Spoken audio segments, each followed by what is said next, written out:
기도드리겠습니다. 주님 감사합니다. 한 해가 이제 곧 지나가고 또 새로운 한 해가 밝아오는 이 시점에 다시 한번 우리의 삶을 돌아보게 하심을 감사를 드립니다. 하나님 앞에서 온전히 청산할 것 청산하게 하시고 다짐할 것 다짐하게 하시사 더 만만치 않은 시대가 펼쳐질 때 넉넉히 감당할 수 있는 능력을 우리 안에 허락해 주기를 소망합니다. 예수 그리스도 보혈 의지하오니 오늘 부정한 우리 모든 것들을 다시 한번 덮어주시고 감추어 주시기를 소망합니다. 주님이 가운데 계셔 주시옵고 주 성령께서 기름 부으시고 지금 이 시대에 주의 성도들을 향해서 호소하시고자 하시는 내용을 우리 가슴 속에 전달해 주시기를 소망합니다. 살아계신 우리 주 예수 그리스도 이름으로 기도합니다. 지금 기도드린 바와 같이 한 해를 마무리하고 밝아오는 새해를 맞이하기 전에 하나님께서 우리에게 주시는 음성이 돌아오라, 회개하라, 회심하라 라는 부르심이 아닌가 생각이 듭니다. 지나온 한 해를 한번 청산하고 새로운 한 해를 준비하고자 하는 그러한 우리에게 꼭 필요한 음성이 아닌가 생각이 됩니다. 배역한 자식들아 돌아오라, 내가 돌아오려거든 내게로 돌아오라 라고 오늘 이 말씀을 통해서 우리를 부르시고 계신 음성을 우리가 듣기를 원합니다. 예레미야 2장부터 28장까지는 나라와 민족을 향해 외치는 예레미야 선지자의 설교가 기록이 되어 있습니다. 크게 나누어서 12편의 설교가 구분이 가능한데 지금 우리가 살펴보고자 하는 이 본문 말씀은 예레미야 선지자의 두 번째 설교로 이해하시면 정확합니다. 참된 회개를 위한 올바른 깨달음과 참된 회개를 향한 온전한 마음가짐에 대한 소개가 기록되어 있는 내용입니다. 그래서 한 해를 보내고 또 새로운 한 해를 맞이하고자 할 때 우리가 어떠한 깨달음을 가져야 하는지 어떠한 마음가짐을 소유해야 하는지 여러분과 제가 다음과 같은 두 가지로 나누어서 오늘 생각해 보도록 하겠습니다. 첫 번째, 참된 회개를 위한 깨달음. 두 번째, 참된 회개를 향한 마음가짐. 이 두 가지 함께 오늘 아침 생각해 보도록 하겠습니다. 그럼 첫 번째 따라해 점사했습니다. 참된 회개를 위한 깨달음. 이미 읽었지만 우리가 22절 말씀만 한 번 더 읽어보도록 하겠습니다. 3장 22절 다 같이 한 목소리로 참된 회개를 향해 우리를 부르시는 주님의 음성 직접 읽겠습니다. 다 같이 시작.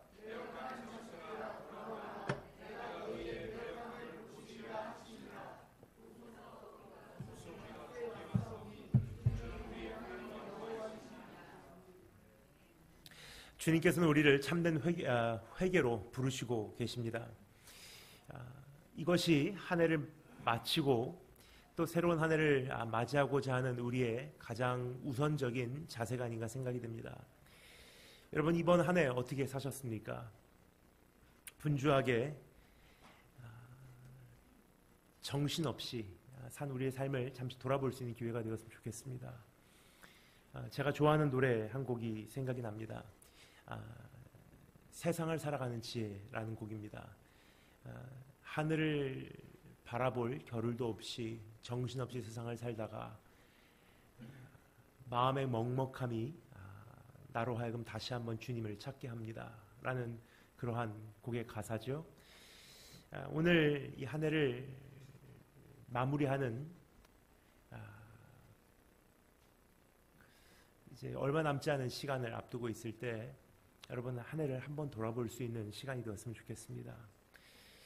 내가 결심하고 시작했던 것들을 이루어냈는가? 내가 정리하고자 했던 죄들을 하나님 앞에서 정리할 수가 있었는가?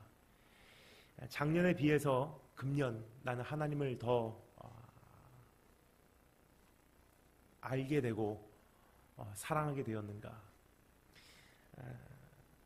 예년에 비해서 나는 더 깨끗하게, 더 온전하게, 더 순결하게 세워져 가고 있는가? 우리가 주님 앞에서 개인적으로 말씀드려야 될 내용들이 아닌가 생각이 됩니다. 오늘 이 말씀에 보면 어떠한 삶을 살아왔는지 돌아보고 이제는 돌아오라고 말씀하시고 계신 주님의 음성을 우리가 들을 수가 있습니다.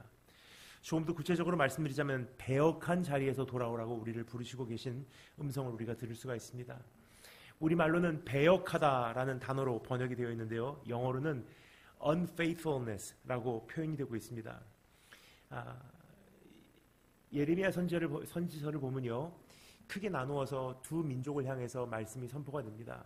첫 번째는 북쪽 나라 이스라엘과 두 번째는 남쪽 나라 유다입니다. 근데 북쪽 나라 이스라엘을 향해서는 faithlessness라고 하는 단어로 그들을 정죄하고 있습니다. faithlessness라는 단어는요, 신앙 자체가 없다는 뜻이에요. 하나님에 대해서 들은 적도 없고 신앙에 대해서 익숙하지도 않고 신앙 생활에 대해서 어색하게만 느껴지는 이들을 향해서 faithlessness, 신앙이 없다라고 이야기하고 있습니다. 하지만 남쪽 나라 유다를 향해서는요, 여기 사용되고 있는 단어 배역함, 영어로는 unfaithfulness, 무슨 뜻이냐면 한때 하나님을 믿었지만은 지금은 돌아선 민족을 향한 부르심의 내용인 것입니다. 이것은 배반 행위를 의미합니다. 한때 신앙을 소유했다가 지금은 그 신앙을 그만큼 살아내지 못하고 있는 하나님의 자칭 백성들을 향해서 일컫고 있는 죄명입니다. 성실하고 충실하지 못한 관계성을 향해 말하고 있는 내용이 아닌가 생각이 됩니다. 그렇습니다. 배역함이란 받은 은혜에 대한 감격을 잊어버린 삶을 가리켜 말하고 있는 것입니다. 다른 말로 표현하자면 받은 사랑과 용서와 은혜만큼 살아내지 못했다는 뜻을 이야기하고 있는 것입니다. 우리가 이제 2018년을 청산하고자 할 때 주님 앞에 회개해야 될 내용이 바로 이것이 아닌가 생각이 됩니다. 받은 만큼 내가 살아냈는가. 요한계시록을 보면 하나님께서 이 땅을 심판하러 오실 때 가장 우선적으로 교회를 향한 심판의 말씀을 선포하시고 계신 것을 우리가 들을 수가 있습니다. 요한계시록 1장 서론이죠.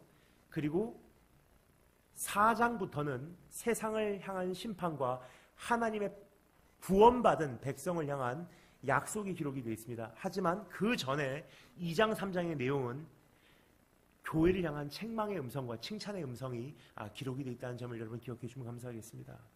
즉 하나님께서는 세상을 심판하시기 전에 교회를 먼저 심판하시고 교회 안에서도 사역자와 중직자들부터 주님께서는 심판해 나가신다는 사실을 기억하기를 원합니다.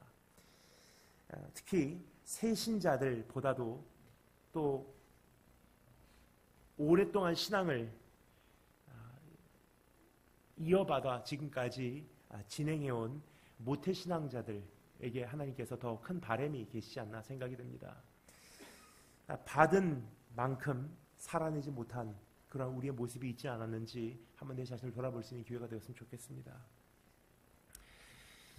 옳은 길이 무엇인지 알면서도 자기 욕심에 이끌려서 달려온 인생에 대해서 주님께서 오늘 부르심을 주시고 계십니다. 돌아오라. 나누어진 마음으로 신앙생활을 정신없이 진행해온 형식에 대하여 주님께서는 오늘 심판의 음성을 선포하고 계신 바입니다. 조금 더 구체적으로 말씀드리고자 그들의 배역함에서 배출되는 죄악들에 대해서 예레미야 선지자가 예레미야 5장에서 지적하는 내용을 잠시 설명을 드리도록 하겠습니다. 왜냐? 죄의 열매를 봄으로 그 죄의 뿌리를 조금 우리가 추적할 수 있기 때문입니다. 따라서 우리의 오늘 현실을 지금 말씀드리고자 하는 이 형상들에 이렇게 거울로 비추어서 오늘 나 자신도 살펴볼 수 있는 기회가 되었으면 좋겠습니다. 예레미야 5장에 보면요, 이러한 배역함을 통해서 형성되는 그러한 모습들이 있음을 발견할 수가 있는데, 첫 번째는 정의를 행하는 자와 진리를 구하는 자가 한 사람도 없다는 사실을 성경은 이야기하고 있습니다. 여러분은 펼치지 않아도 괜찮습니다. 제가 읽어드리도록 하겠습니다. 시간 관계상 지금 두 번째 설교의 내용입니다. 예레미야 선지자의 12편의 설교 중에 두 번째 설교를 우리가 살펴보고 있죠. 한 부분을 우리가 지금 줌인해서 정리하고 있는 바입니다. 근데 그 중에 5장에 보면요, 그러한 죄악들로 인해서 형성된 현실들이 있습니다. 첫 번째, 정의를 행하는 자와 진리를 구하는 자가 한 사람도 없다는 사실. 5장 1절, 너희는 예루살렘 거리로 빨리 다니며 그 넓은 거리에서 찾아보고 알라. 한 사람이라도 있으면 말해보라는 거예요. 너희가 만일 정의를 행하며 진리를 구하는 자를 한 사람이라도 찾으면 내가 이 성읍을 용서하리라. 지금 이 시대를 바라보며 가끔 한탄할 수밖에 없는 내용이 바로 이러한 내용이 아닌가 생각이 됩니다. 옳은 것이 그릇되게 여겨지고 그릇된 것이 옳게 여겨지는 시대, 정상이라고 여겨졌던 것을 이야기하면요, 오히려 그것은 배려하지 못한다는 것으로 이해되는 시대, 너무나 악한 시대가 되어버리지 않나 생각이 됩니다.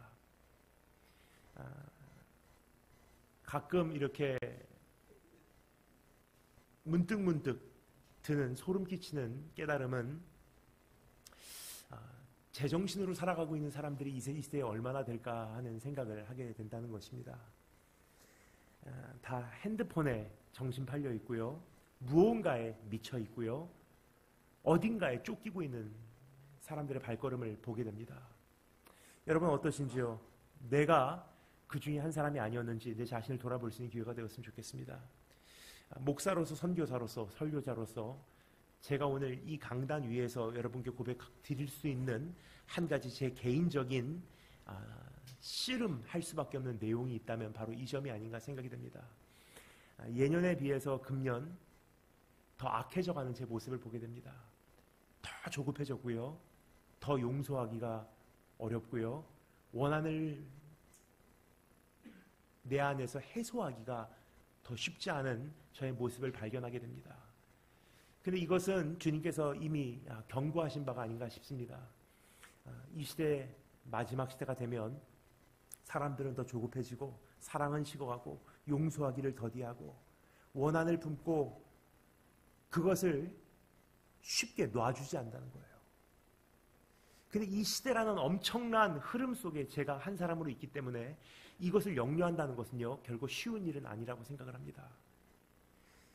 저 한 사람만 봐도 예년보다 더 크게 씨름하지 않으면, 더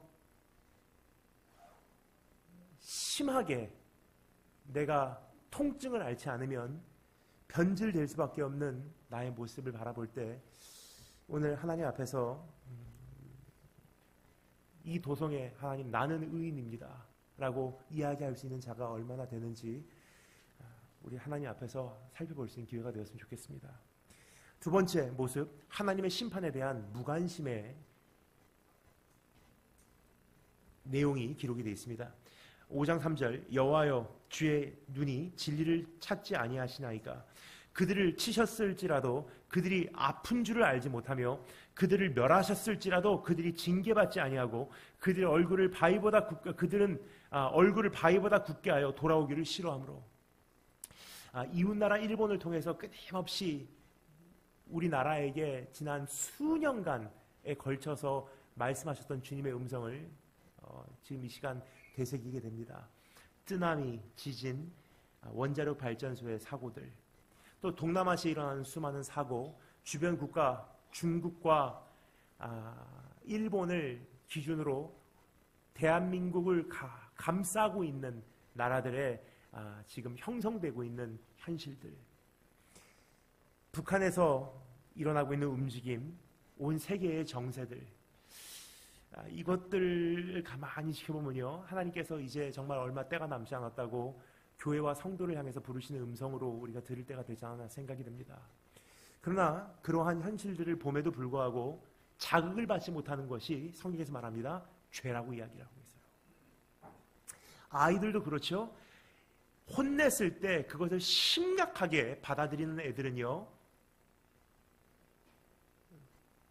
그 경책이 짧아져요. 근데 혼냈는데도 불구하고 오히려 그것을 가볍게 여기는, 업신여기는 아이들은요, 그 경책함이 기간이 연장되고요, 강도가 강화된다는 사실을 우리가 너무나 잘 알고 있지 않습니까? 예수님께서 하셨던 말씀 여러분 기억하시는지요? 사람들이 와서 저 망대가 무너져서 죽은 사람들, 그 사람들의 죄 때문입니까? 아니면 그 부모의 죄 때문입니까? 물어보죠. 주님께서 그들에게 뭐라고 말씀하시죠? 이것은 누구의 죄 때문에가 아니라 너희도 예외가 아니야. 너희도 회개하지 않으면 이와 같이 망하리라 그러셨어요. 어떤 분이 참 무서운 설교를 한 내용을 제가 옆에서 듣고 있다가 저는 그분을 대신해서 참 하나님을 두려웠던 적이 있음을 기억합니다.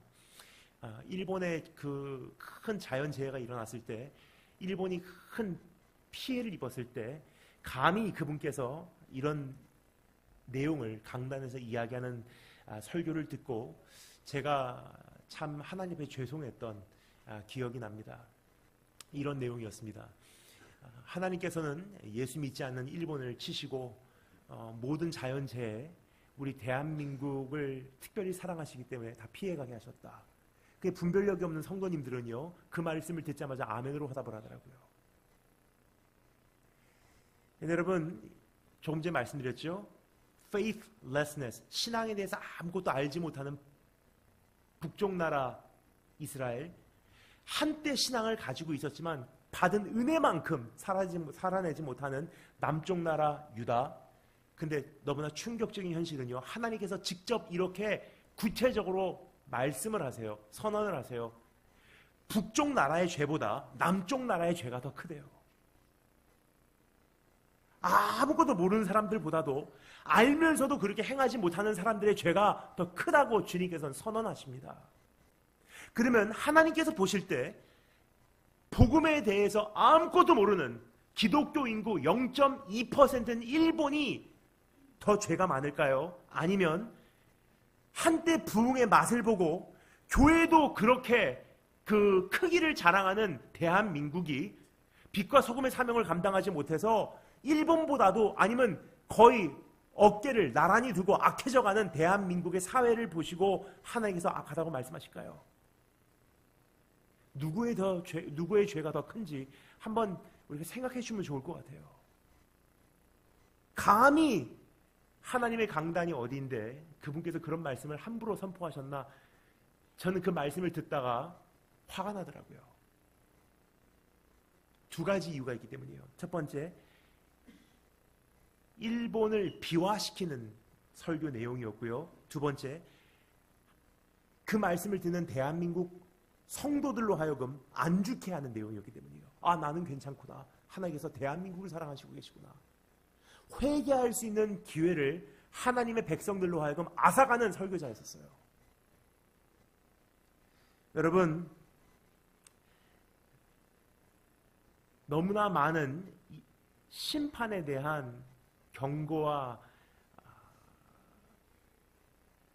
그 알람 사인, 하나님께서 주시는 표적들이 우리 주변에 깔려 있습니다. 오늘 그러한 것을 바라보실 때 어떻게 반응하실런지 내 자신을 살펴주시면 감사하겠습니다. 세 번째, 음란과 불륜의 왕성함을 하나님께서는 지적하시고 계십니다. 7절, 8절, 내가 어찌 너를 용서하겠느냐? 내 자녀가 나를 버리고 신이 아닌 것들로 맹세하였으며 내가 그것을 배불리 먹인즉 그들이 간음하며 창기의 집에 허다히 모이며 그들은 두루 다니는 살찐 수말같이 각기 이웃의 아내를 따르며 소리 지른도다. 영적 그리고 육체적 부정함, 음란함, 불륜을 향해서 주님께서는 정죄하시고 계신 내용입니다. 지금 그러한 음란함이요 교회 안에까지 스며들어와 있고요, 각 성도들의 삶의 큰 부분을 움켜쥐고 있는 것이 바로 지금 이 시대의 현실입니다. 특별히 저는 우리 대한민국을 바라볼 때 가슴이 아픈 것은 바로 이러한 모습이 아닌가 생각이 돼요. 일본이나 미국 다녀오신 분들은 잘 아실 거예요.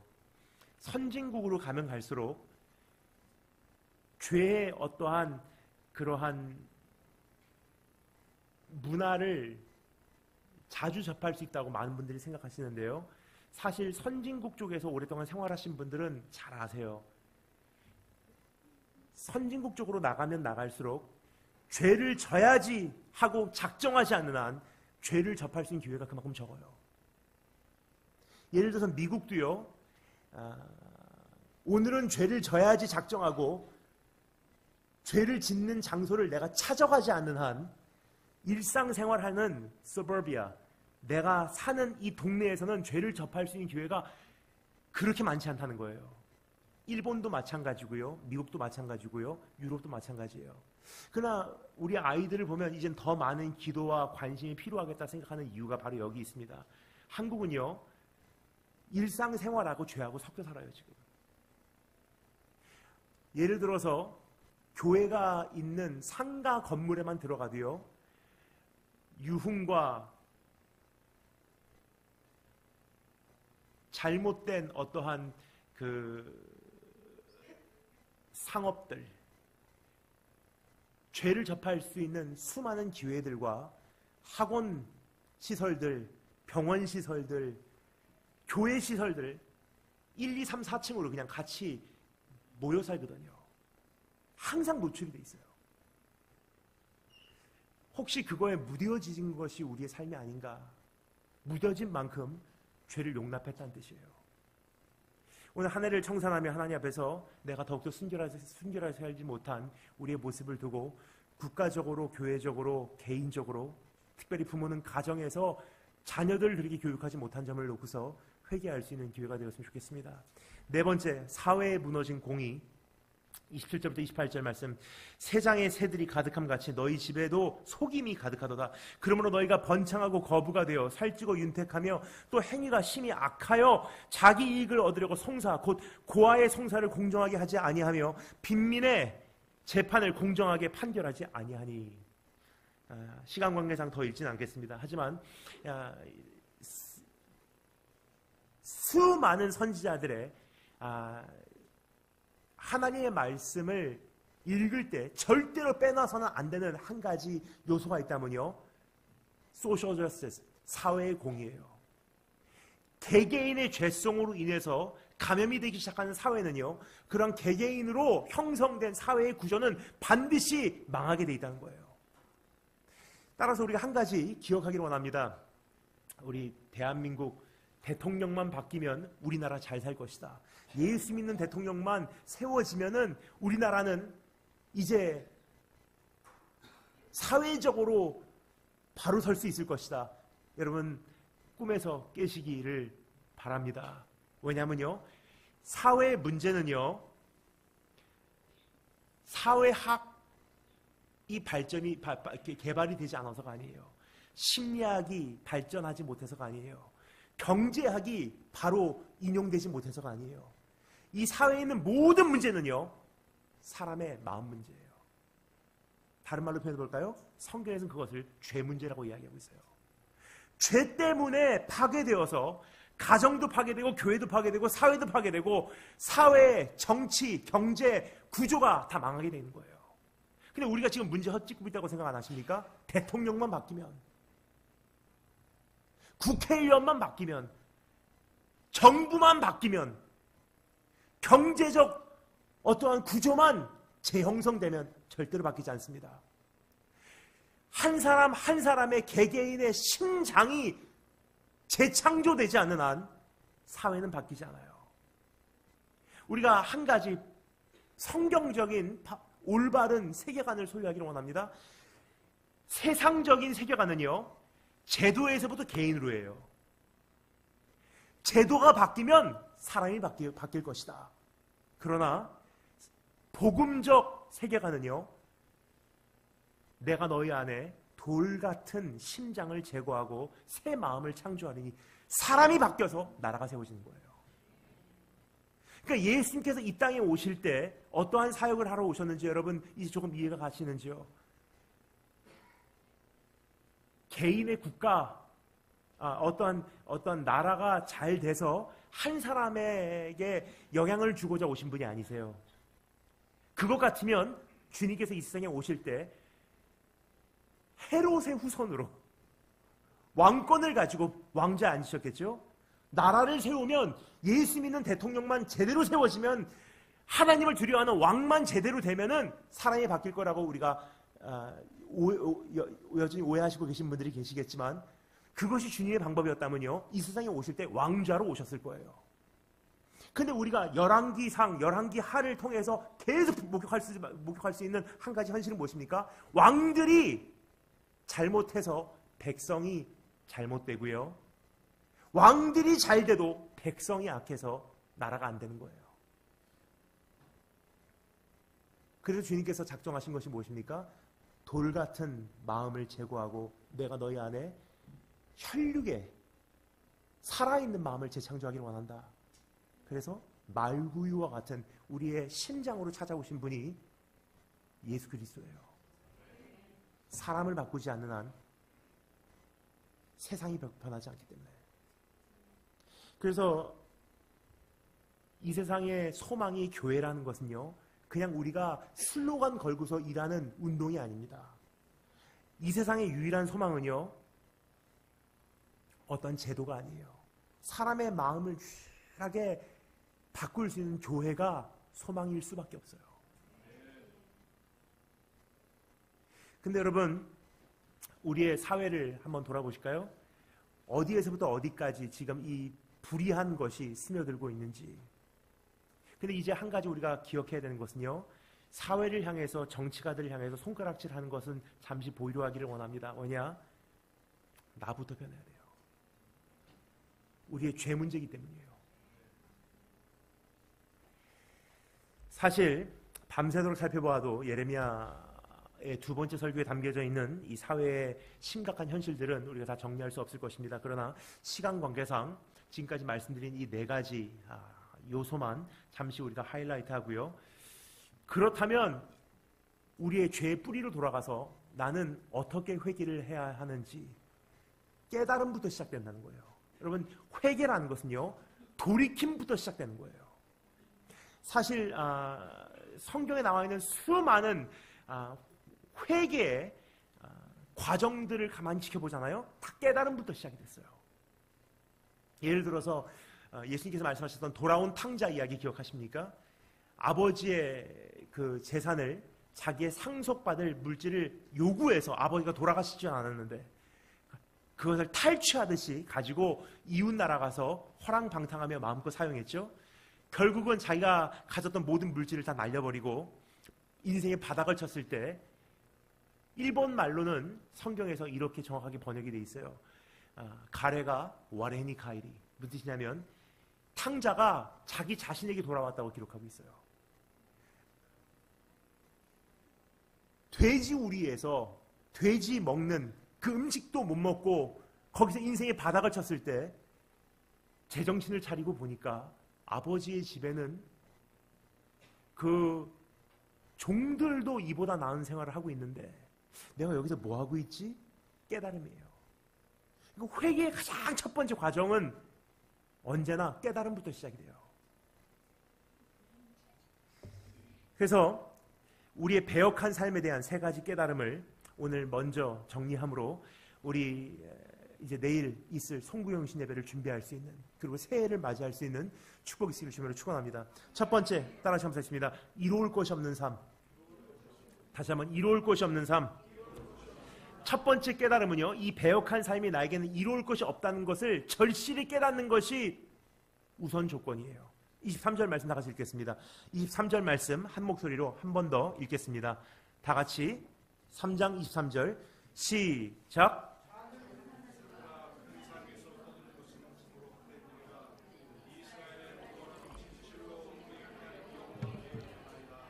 아멘. 작은 산들아 큰 산 위에서 떠드는 것은 참으로 헛된 일이라. 우상숭배에 대해서 일컫고 있는 것입니다.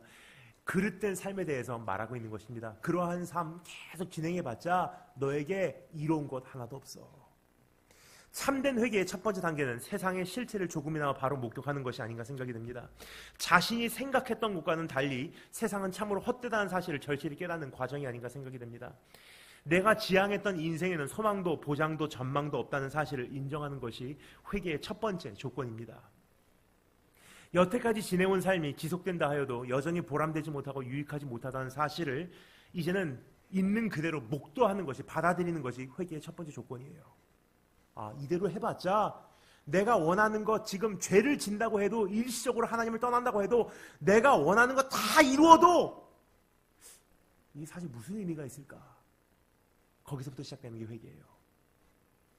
그러면 내가 가지고 있는 이 엄청난 축복을 그까짓 것 가지고 내가 바꿔칠 필요가 없겠네? 사단이 우리 안에 들어올 때는요, 정신을 혼미케 함부터 틈을 타더라고요.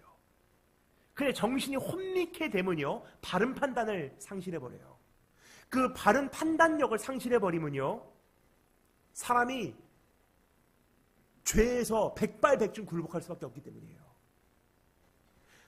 혼란스러움을 제공하는 몇 가지 무기가 있습니다. 그 중에 하나가 분주함이에요. 분주하다 보면 사람이 바른 판단력을 상실해버려요. 두 번째는요, 배고픔을 무기로 사용합니다. 배고픔. 명예의 욕심, 채워지지 않은 나의 공허함, 외로움을 향해 두려워하는 그러한 마음들.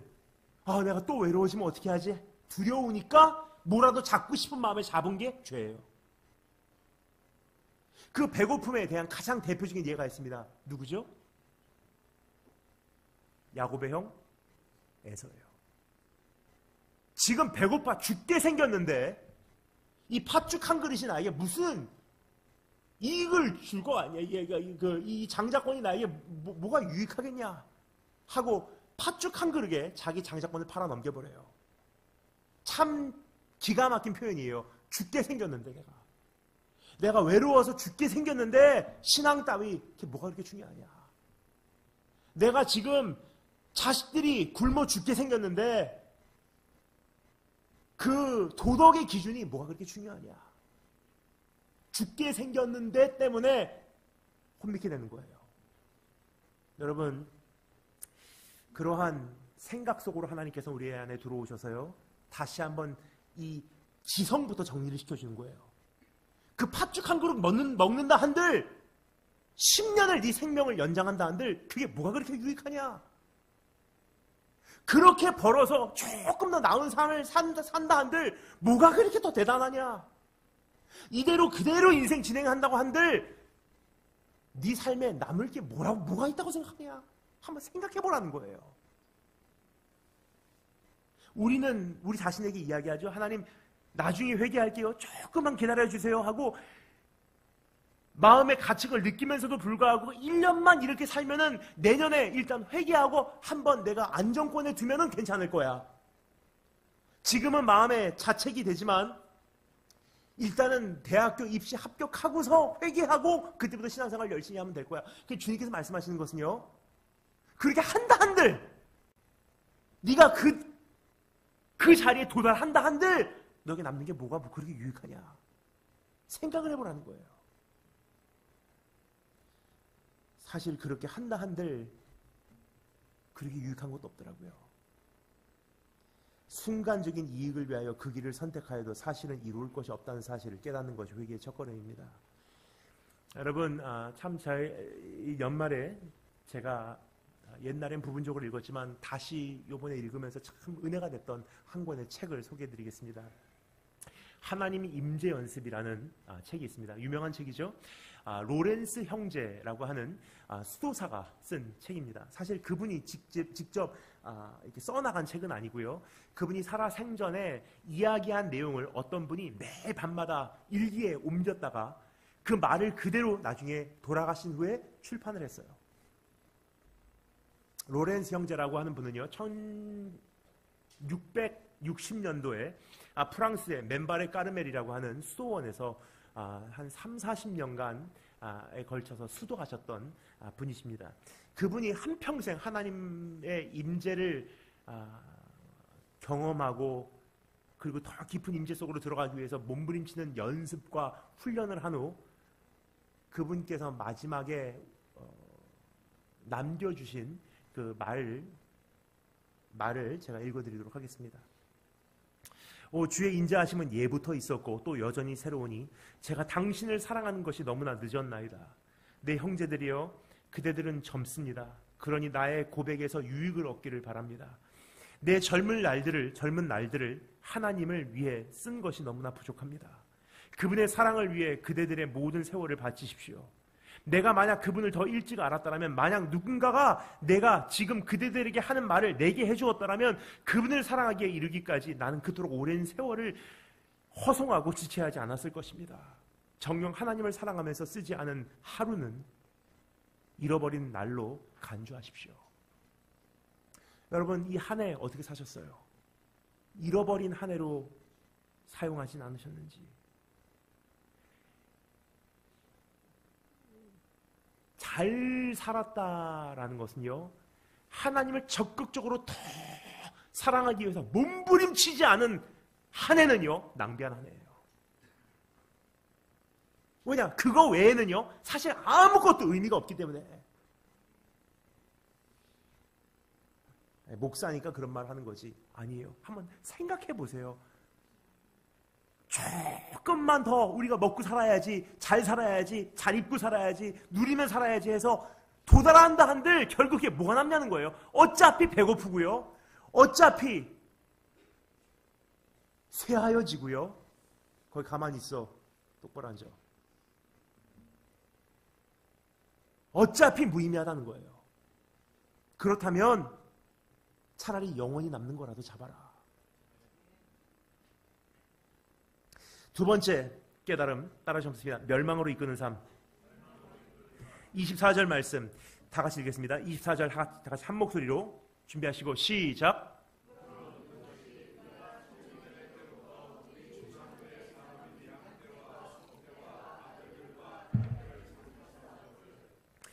우리는 우리의 인생의 산업인 양떼와 소떼와 아들들과 딸들을 위하여 한평생 수고합니다. 그리고 그들에게 가장 좋은 것을 남겨주기 위해서 우리가 몸부림치는 것을 아끼지 않습니다. 그리고 우리는 바랍니다. 자신의 생애의 소산을 언젠가는 나도 즐길 날이 오진 않을까. 자녀를 통해서 내가 기쁨을 얻으리라. 내가 일평생 일구어놓은 이 사업을 통해서 내가 언젠가 기쁨을 맛보리라. 내가 여기까지 수고한 학업을 통해서 내가 언젠가 보람을 느끼리라. 이러한 꿈을 꿔요. 그렇죠? 씨를 뿌리면서 언젠가 열매가 나기를 우리는 바랍니다. 그런데 여기서 이야기합니다. 부끄러운 것이라는 것은요, 내가 지금까지 섬겼던 그 우상들이 내가 하나님보다 우선하고 일단 하나님 자녀를 위해서는 이것을 먼저 선택해야 되겠습니다. 일단 내 가정을 위해서는, 내 사업을 위해서는, 내 인생을 위해서는 이것을 내가 먼저 선택을 해야 되겠습니다. 그러한 우상들이, 부끄러운 것들이, 그것이 우리가 청년의 때로부터 우리 조상들의 산업인 양떼와 소떼와 아들들과 딸들을 삼켜버렸대요. 언젠가는 이것을 위해서 내가 투자하면은 내가 이것을 통해서 기쁨을 얻을 날이 올 거야 라고 착각을 해왔건만, 나에게 주어지는 결과, 현실은 무엇이냐? 내가 선택했던 우상이요, 내가 심은 열매를 다 따먹게 돼 있다는 거예요.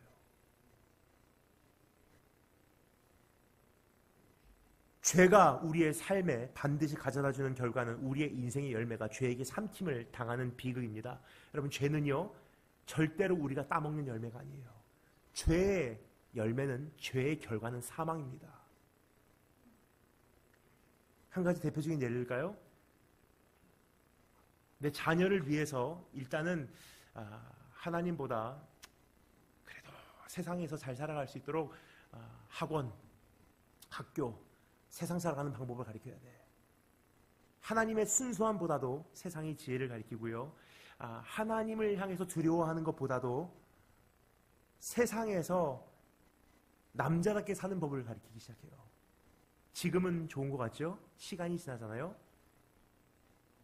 나중에 부모도 없인 여김을 받게 된다는 거, 그 자녀가. 절대로 내가 심은 열매는요, 내가 먹지 못합니다. 하나님의 밭에 심은 열매만 먹게 되는 거예요.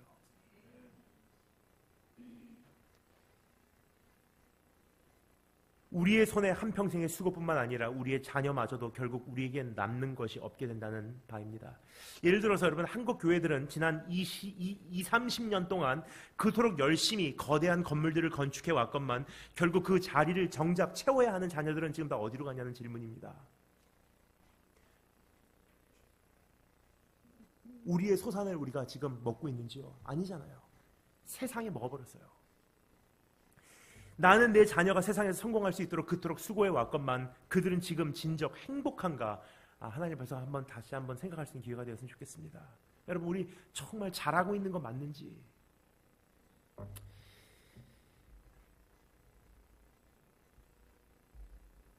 세 번째 따라 잠시습니다. 수치와 치욕의 삶. 이쪽은 조용합니다. 이게 완전히 모노톤으로 들려요. 딱 여기서부터 반 이쪽만 들리고요. 이쪽은 완전 조용해요. 따라 잠시습니다. 수치와 치욕의 삶.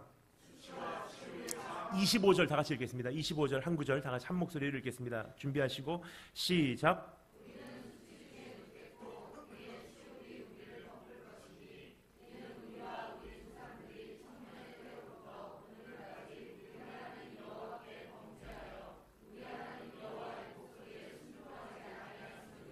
아멘.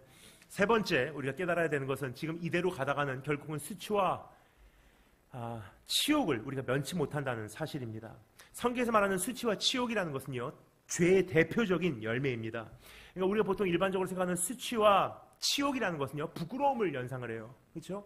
부끄러워. 근데 성경에서 말하는 수치와 치욕이라는 것은요, 창세기 때부터 기록된 죄의 즉각적인 열매예요. 아담과 하와가 죄를 짓자마자 가장 먼저 경험한 감정이 뭐죠? 수치와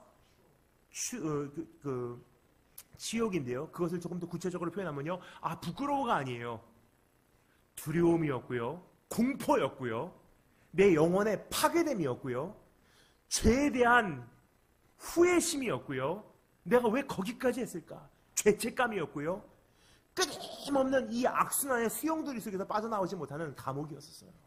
그래서 성경에서 말하는 이 지옥이라는 것은요, 물론 죽은 다음에 가는 영원한 지옥도 있지만 결국 그곳에 가는 사람들이 한평생 헤어져 나오지 못하는 인생 현실이 무엇이냐?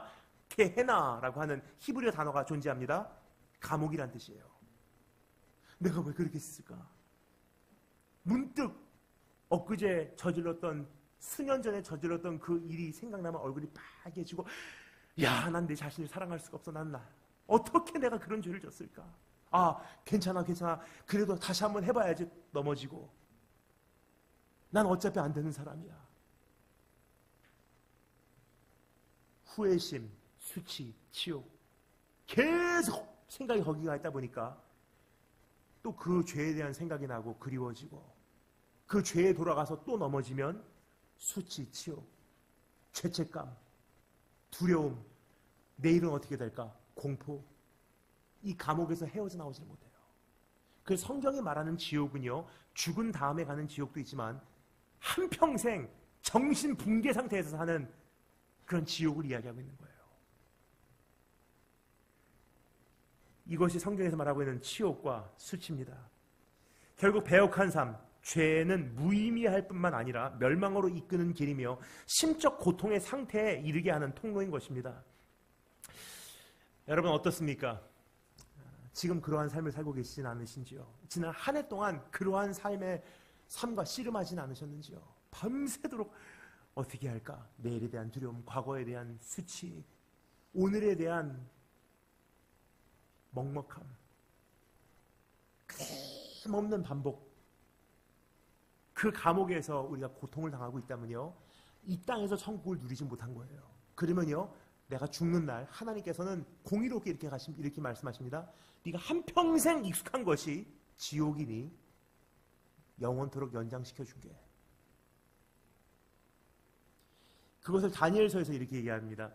땅의 티끌 가운데서 자는 자 중에서 많은 사람이 깨어나 그날에 영생을 받는 자도 있겠지만 수치를 당하여서 영원히 부끄러움을 당할 자도 있을 것이며, 지옥이라는 것은요, 한평생 겪어온 감정이 이제 영원토록 무한대로 확대되고 확장된다는 뜻이에요. 연장된다는 뜻이에요. 우울증 걸렸던, 죽고 싶은 생각만 났던 한밤중에 그 시간이요, 영원토록 지속되는 거 생각해 보십시오. 그게 지옥이에요. 나는 왜 그렇게 했을까? 부끄러워. 죽고 싶어. 어떻게 하면 좋지? 나는 또 실패했어. 또 넘어졌어. 나는 왜 그렇게 했을까? 또 넘어지고. 내일에 대해서 또 두렵고 공포로 휩싸이고 한밤중에 그러한 공포감에 시달린 적 있지 않으세요? 1시간이라도 정신 미칠 것 같아요. 근데 그것이요, 지옥이라는 것은요, 수치와 치욕이 영원토록 가는 감옥이에요. 여러분, 오늘 그 배역한 삶, 결국 나에게 가져다 주는 것은 이롭지도 못하고 멸망만 안겨주고 영원한 감옥밖에 되지 않는다는 거예요. 오늘 그러한 배역한 자리에서 하나님 앞에 다시 한번 돌이킬 수 있는 그러한 자리에 서신 우리 한 분 한 분 되실 주님으로 축원합니다. 두 번째 따라 점사했습니다. 참된 회개를 향한 마음가짐. 우리 4장 넘어가서 1절부터 4절까지 한 목소리로 읽겠습니다. 1절부터 4절 다 같이 한 목소리로 읽겠습니다. 준비하시고 시작.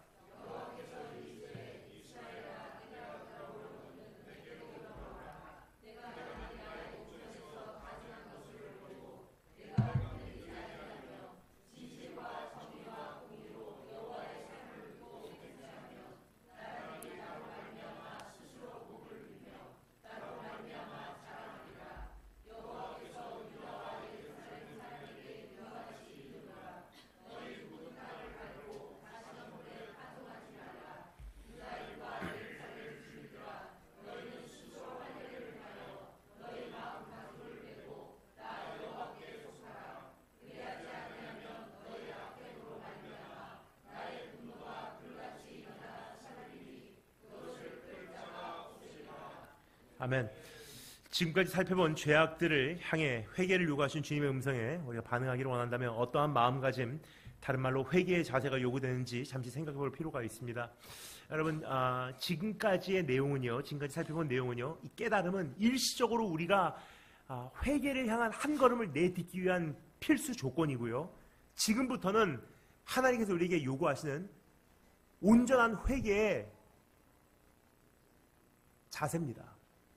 그래서 우리 조금 더 회개로 깊이 들어가기 위해서 다음과 같은 자세들을 정리해 나가도록 하겠습니다. 사실 수많은 회개 운동이 있지만 참된 변화가 일어나지 않는 원인이 바로 여기 있지 않나 생각이 됩니다. 대한민국 사회와 교회의 문제가 심각하다, 이대로 가다가는 어떻게 될까 깨달음은 있었어요. 근데 그 다음에 구체적인 회개가 하나님 앞에 온전히 상달되지 못했지 않나 하는 생각이 들더라고요. 경각심은 느꼈어요. 그것을 향해서 기획한 회개 운동은 있었어요. 근데 회개의 열매가 온전히 맺혀지지 못한 이유는요, 무엇이었는지 그 원인을 한번 우리가 지금 나누고자 하는 이 목록에서 점검하며 나만큼은, 우리 교회만큼은 이젠 새해 바른 회개의 자리로 나가겠노라 결단하신 축복이 있으기를 주님으로 축원합니다. 5가지 짧게만 살펴보고 내려가도록 하겠습니다. 첫 번째 따라 점사했습니다. 주님께로 돌아가는 것. 회개의 첫 번째 조건은요, 주님께로 돌아가는 거예요. 1절 여호와께서 이르시되 이스라엘아 네가 돌아오려거든 회개하려거든 뭐라고요? 내게로 돌아오라. 회개라는 것은요, 죄책감 가지고 씨름하고 죄책감을 조금 달래는 행위가 아니라는 거예요. 회개라는 것은요, 내일에 대한 어떠한 불안감을 떨쳐버리는 방법이 아니라는 거예요. 회개라는 것은 하나님, 내가 지금까지 어떻게 살아왔든 나 주님께로 돌아가기를 원합니다. 여러분, 한 해를 마치면서 우리 한 가지 질문만 해봤으면 좋겠어요. 이것이 내가 하나님 앞에 지금 어떻게 서 있는지를 어느 정도는 바로 판단할 수 있는 진단 기준이 아닌가 생각이 듭니다. 지나온 한 해 첫 번째 돌이켜볼 때, 지금 한 해를 마치고 새로운 한 해를 맞이하고자 할 때 내가 정말 여전히 그 처음 사랑 때문에 불타오르고 있다면요, 하나님만 생각해도 막 가슴이 뜨거워지고 애절하고 예수님이라는 이름만 불러도 눈물이 흐르고 있는가? 그게 아닌 이상에는 두 번째, 아버지 그립습니다. 주님 얼굴이 그립습니다. 기도했던 그때가 참 그립습니다. 내가 참 멀리 왔구나. 주님 생각하면 내가 가슴이 왜 이렇게 먹먹하지? 하나님 음성 다시 한번 들어보고 싶다. 그 모습이든가. 그 둘 다가 아니라면요, 내 영혼은 지금 망해가고 있다는 거예요. 주님 이름만 불러도 막 애절해서 막 가슴이 불타오르고 눈물이 흐르고 하는 건강한 모습이든지, 아니면 참 무릎 꿇고 조용히 하나님 앞에 앉아있을 때가 참 엊그제 같은데 그때가 그립다, 돌아가야지, 그렇게 회개를 향해서 한 걸음을 내딛기를 원하든지, 둘 중에 하나 아닌 이상에는요, 내 영혼은 지금 반대 방향으로 가고 있다고 인지하시면 정확합니다. 근데 주님께서 우리에게 말씀하시는 것은 바로 이거예요. 이 한 해를 청산할 때 내일 회개하잖아요, 여러분. 송구영 씨 회개하잖아요. 그 회개 뭐냐는 거예요, 결국은. 하나님, 내 죄책감 떨쳐버리길 원합니다. 내가 잘못 살았네요. 또 악하게 더럽게 추악하게 살았습니다. 용서해 주세요. 결국 회개가 뭐냐는 거예요. 회개의 유일한 목적은요, 여호와께로 돌아가자. 나 주님과 다시 한번 온전한 관계 이루고 싶어요. 하나님 음성 듣고 싶어요. 주의 얼굴 보고 싶어요. 나 주님의 사랑 느끼고 싶어요. 주님을 그만큼 더 사랑해드리고 싶어요. 그게 회개예요. 두 번째, 따라서 감사했습니다. 가증한 것을 버리는 것. 첫 번째 주님께로 돌아가는 것, 두 번째는 가증한 것을 버리는 것입니다. 1절 후반 말씀, 네가 만일 나의 목전에서 가증한 것을 버리고, 여기서 말하는 가증한 것이라는 것은요, 우상 숭배를 가리켜 말하고 있는 것이고요, 좀 더 구체적으로 우리를 향해서 해석을 해드리자면요, 이것은 우리의 지금까지 주님보다도 더 우선순위 삼았던 것들, 우리 악한 행위들을 이제는 버리는 것이, 거기서 돌아서는 것이 회개라고 이야기하고 있는 거예요. 여러분, 이번 한 해 어떠한 계획을 가지고 계십니까? 내 마음에 죄책감이 있는 그러한 계획들도 있을 거예요. 근데 그것을요, 말만 하나님 회개합니다가 아니라 그것보다 청산하라는 거예요. 이제 내가 절대로 놓지 못하는 잘못된 계획들을 손에 꽉 쥐고 있으면서 주의 얼굴 그립습니다라는 것은 가증합니다. 정말로 주님의 얼굴을 원한다면요, 하나님께 내 마음에 깨닫게 하시는 생각들부터 목록 하나씩 하나씩 정리해 나가시는, 가증한 것을 버리시는 축복이 있을 주님을 축원합니다. 세 번째 따라 잘못했습니다. 요동하지 않는 것. 1절 마지막 부분부터 3절까지 읽어드리겠습니다. 네가 흔들리지 아니하며 진실과 정의와 공의로 여호와의 삶을 두고 맹세하면 나라들이 너로 말미암아 스스로 복을 빌며 나로 말미암아 자랑하리라. 2절까지입니다. 요동하지 않는 거. 여러분, 사실 회개라는 것은요, 한 번에 이루어지는 것이 아니라 사실은 굉장히 오랜 시간이 걸린다고 저는 생각을 합니다. 어떤 분들은 그냥 집회에서 잠시 은혜 받고 눈물 흘리고 회개의 고백을 하면 회개가 완성됐다고 오해를 하세요. 용서는 임합니다. 그러나 회개라는 것은요, 성경에서 말하는 회개라는 개념은요, 행위의 변화고 방향의 전환이기 때문에 오랜 세월이 걸려요, 사실. 여기서 이미 수많은 회개 운동이 왜 실패했는지 어느 정도 짐작이 가시죠? 집회로 끝났어요. 시청 앞 광장에 모여서 하나님, 우리가 잘못 살았습니다. 이 땅의 황무함을 보소서. 우리 하나님, 우리를 긍휼히 여기시는 주여. 3일 동안의 회개 운동. 앞에 볼래? 조용히. 3일 동안의 회개 운동으로 끝나고 우리가 용서받았다는 확신만 가지고 막연하게 앞으로 전진했기 때문에 참된 변화는 일어나지 않았다고 생각합니다. 하지만 여기서 말하는 이 꾸준함이라는 것은요, 요동치 않는 것은요, 넘어지고 일어나고 넘어지고 일어나고 다시 해봐야지, 털고 일어나고 다시 일어나야지, 털고 일어나고. 죄와의 씨름이에요. 죄와의 씨름. 오늘 그 결단을 하시는 축복이 있을 주님으로 축원합니다. 죄를 향해서 선전포고하라는 거예요. 나 주님께로 돌아갑니다. 그리고 악한 길을 내가 버리겠습니다. 근데 만만치가 않아요. 또 작심삼일이 될 거예요. 그러나 작심삼일을 계속 반복하라는 거예요. 제 사촌 딸이 있습니다. 제 조카입니다. 제 조카라고 하면은 여러분께서는 어떠한 인간을 떠올리기보다도 강아지를 떠올리시는 분들이 계실까봐 우려가 돼서 소개를 드립니다. 지금 제가 말씀드리고 있는 것은요, 여동생 애완견 L이라고 하는 그 강아지가 아니라 지금 제가 말씀드리고자 하는 이 조카는요, 실제 인간입니다. 제 사촌 동생의 딸이에요. 채윤이라고 합니다. 근데 곽채윤. 근데 그 아이가 지금은 곧잘 그 말도 잘하고요, 넘어지지 않고 걸어 다녀요. 근데 어렸을 때 저를 보면 굉장히 반가워하면서 팔을 벌리고 저를 향해서 달려왔던 기억이 납니다. 어렸을 때부터 저를 목사님 삼촌이라고 불렀어요. 발음도 제대로 안다면서 짬쫀 하면서 팔 벌리고 달려와요.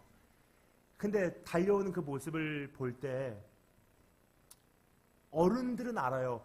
제가 저렇게 빨리 달려오다가는 넘어지는데, 근데 한 두세 발 걷다가 넘어지죠? 쾅 하는 소리와 함께 엎어집니다. 그러면 여러분, 정상인 어른은요, 그 어린아이에게 어떻게 해야지 당연한 걸까요? 또 일어나려고 하는 어린아이에게 일어날 생각도 하지 마, 너. 또 넘어지게 돼 있어. 꾸짖는 것이 정상일까요? 그건 정신병자예요.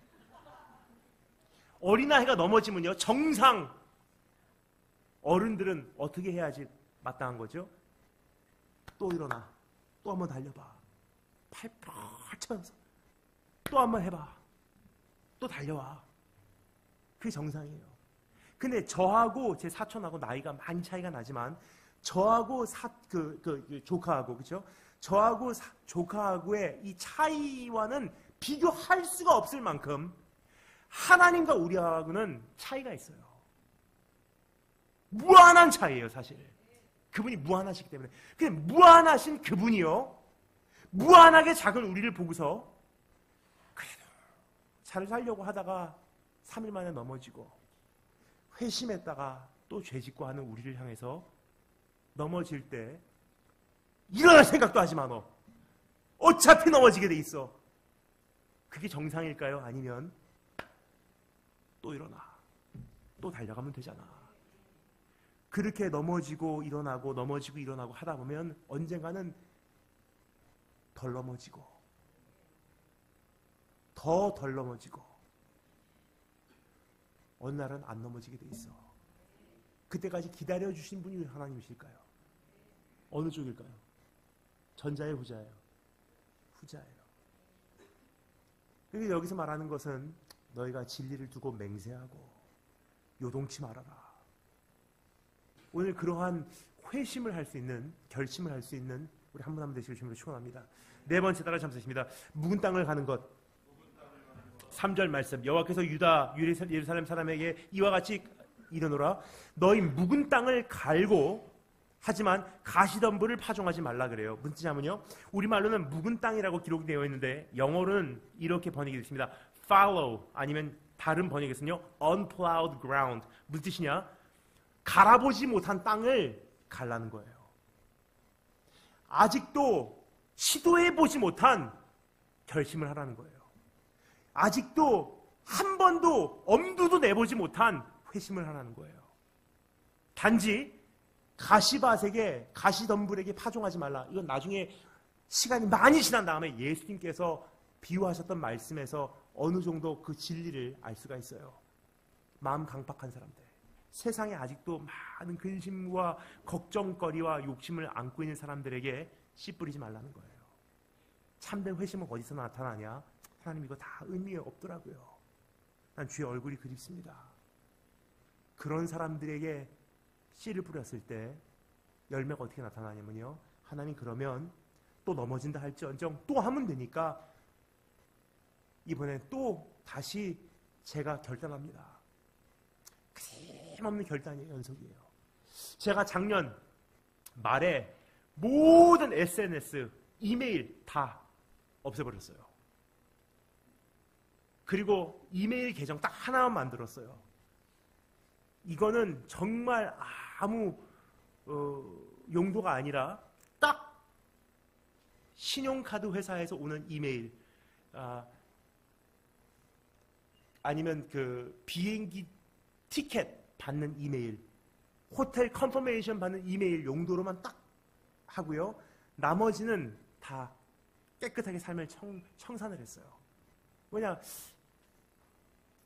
작년 9월부터 금년 한 7월까지 몸이 아프다 보니까 이렇게 하다가 만약에 내가 떠나는 날이 앞에 오면은 깨끗하게 떠나고 싶다 생각하니까 무슨 뭐 미국의 이마트 같은 미국의 타겟이라고 합니다. 그런 데서 뭐 사라고 오는 이메일, 선전 이메일, 스팸 메일 그런 거 다 남겨놓고 가고 싶지 않더라고요. 그리고 있는 이메일 모든 계정 다 없애버리고요. 딱 이메일 하나 새로운 계정을 만들었어요. 그 이름도 기가 막혀요. 뉴맨이에요. 새로운 사람. 그렇게 만들어서 이메일 계정을 오픈을 하고 1년을 지내왔는데요.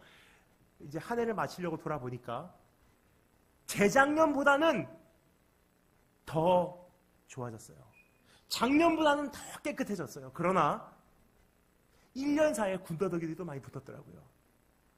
바나나 리퍼블릭, 타겟, 다른 뭐 회사에서 계속 이메일이 들어오는 거예요. 포기합니까? 아니에요. 금년 말 또 다시 정리해야지. 이번에 더 정리하고 또 없애고 또 깨끗하게. 여러분 오늘 다시 한번 정리하시는, 아직도 시도해보지 못한 일을 시도하시는 그러한 축복이 있을 줄을 축원합니다. 마지막 5번째 따라 하겠습니다. 삶을 정리하는 것. 4절 말씀. 유다인과 예루살렘 주민들아, 너희는 스스로 할례를 행하여 너희 마음 가죽을 베고 나 여호와께 속하라. 그리하지 아니하면 너희 악한 행위로 악행으로 말미암아 나의 분노가 불같이 일어나 사르리니 그것을 끌 자가 없느니라. 나를 위하여 살았던 모든 것을 버리라는 뜻입니다. 유익하지 못한 행위를 중단하는 것입니다. 삶에 필요 없는 군더더기를 없애라는 뜻입니다.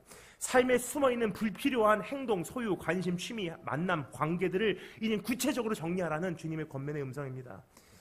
여기서 특별히 주목할 수 있는 표현은요, 너의 마음의 가죽을 베고라고 되어 있어요. 무슨 뜻이냐면 성경 다른 곳에는 이것을 이런 표현으로 사용합니다. 너의 마음의 할례를 받아라. 이것은 예식과 행사적인 회개가 아니라 지극히 개인적인 차원에서 주님 앞으로 돌아오라는 표현이에요. 마음의 할례. 이것은요, 어떠한 행사로, 운동으로 끝나서는 안 되는 것이기 때문에. 그래서 주님께서 우리에게 요구하신 말씀 기억하십니까? 너희가 마음을 찢고 옷을 찢지 말라 그러세요. 유대인들 회개 예식이 있을 때마다 회개를 위한 옷이 있었어요. 그 옷은 찢고요, 자기 집에 있는 좋은 옷들은 그대로 뒀어요. 그러니까 회개 예식에 와서 주님 하고서 옷을 찢는 거 보면요, 어차피 찢어도 되는 옷이에요. 그래서 하나님께서 뭐라고 말씀하십니까? 그 옷 찢지 마! 어차피 찢어도 되는 옷, 찢으려고 입고 온 옷이잖아 그거. 네가 정말로 찢어야 되는 것은 찢어서 네가 아프다 하는 옷, 이 옷만큼은 난 찢을 수 없습니다 하는 것, 그거 찢으라는 거예요. 우리가 지금 회개한 것들 가만히 볼까요? 나에게 아프지 않은 것만 회개해서 하나님 이거는 괜찮을 것 같아요. 이건 없는 것이 나에게 유익할 것 같아요. 주님께서 우리에게 요구하신 것은, 마음을 찢으라는 것은요, 아픈 회개하라는 거예요. 행사적으로 때우지 마. 송구영신 예배로 끝났다고 생각하지 마. 이제 한 해 들어가면서 40일간의 새벽 예배가 시작됩니다. 마음을 찢으라. 무슨 말이냐면요, 개개인적으로 하나님 앞에 나와서 너의 아픈 부분을 드려라. 한 해를 어떻게 청산하시고 새해를 어떻게 맞이하실런지 오늘 이 말씀을 통해서 준비를 하신 축복이 있을 줄로 축원합니다. 다 같이 기도드리겠습니다. 주님, 이제 어떻게 우리가 한 해를 마치고 새로운 한 해를 맞이하여야 할지 우리 구체적으로 말씀해 주시기를 감사드립니다. 가시덤불을 파종하지 말라고 말씀하신 주님, 오늘 이 가운데 가시덤불과 같은 심정을 갖고 있는 사람들이 있다면 하나님의 은혜로서, 긍휼로서 조금이나마 이 말씀이 들어가게 하시고, 혹시나 좋은 옥토 같은 마음이 있다면 오늘 그 말씀, 그 마음들을 통해서 하나님께서 회개의 위대한 기적을 우리 안에 이루어 주시기를 소망합니다.